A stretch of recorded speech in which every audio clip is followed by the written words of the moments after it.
Hey guys, I'm going to take a minute and walk you through a couple of the different ways to use Google Jamboard. For this tutorial, I'll just kind of show you how to access Jamboard, how to share it, and just kind of where to find it, especially if you're not really used to using a lot of Google products. So I'm going to share my screen with you. Okay, just a second. Okay, so you should see my screen here in just a second, and you can see just to access Jamboard, the easiest way, if you have a Google account, you're just on Google, you're signed in, you can click the little waffle here, the Google Apps, and scroll down and you'll see, hey, there's Jamboard right there.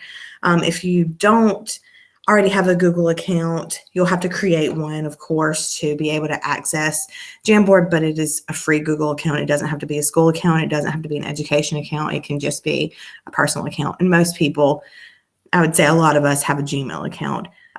So you can just click Jamboard here, or you can go to the website as well. So you can see these are my recent jams. But in order to create a new jam, all I have to do is click the little plus sign down here at the bottom right, click new jam, and one will open up. So obviously you can see this one's untitled right now, so I can rename it. Up here, I can create as many different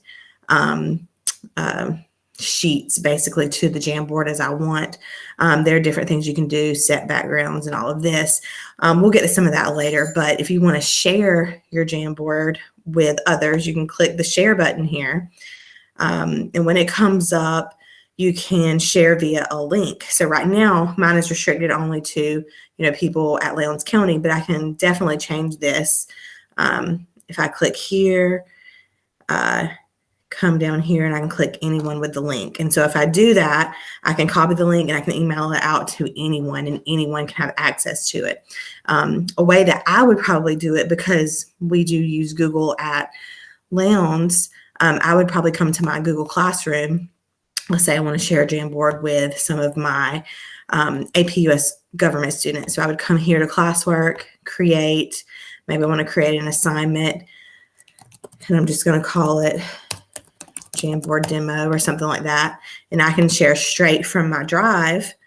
It would probably be recent since I just opened it up, or you can go to wherever you have it saved, or I could, of course, post the link as well.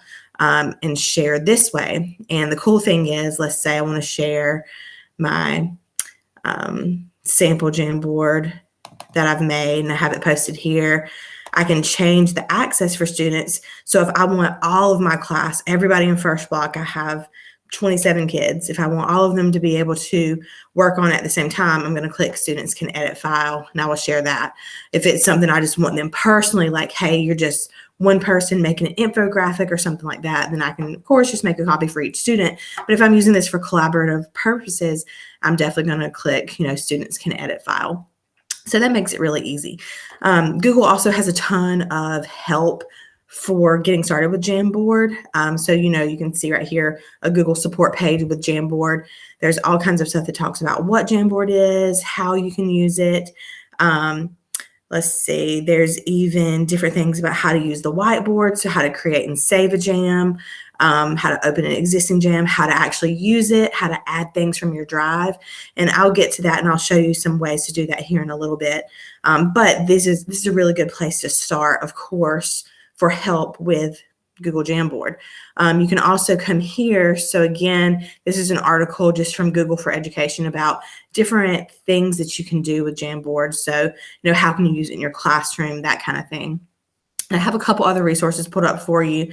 I shared these on my Padlet, not this specific one, but this website called Ditch That Textbook, and they have a whole section just on Google Jamboard. And if you scroll down, it talks about basics, activities, different templates that you can actually use to create different Jamboards for students.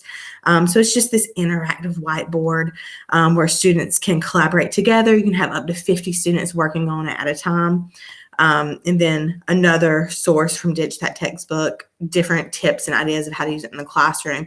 So again, I'll come back here and I'm going to show you some different ways to utilize Jamboard, but I just wanted to give you just a little preview of how to access Jamboard, how to share it with your students. And that kind of thing. We'll come back later and we'll do some ways to actually use it with your students.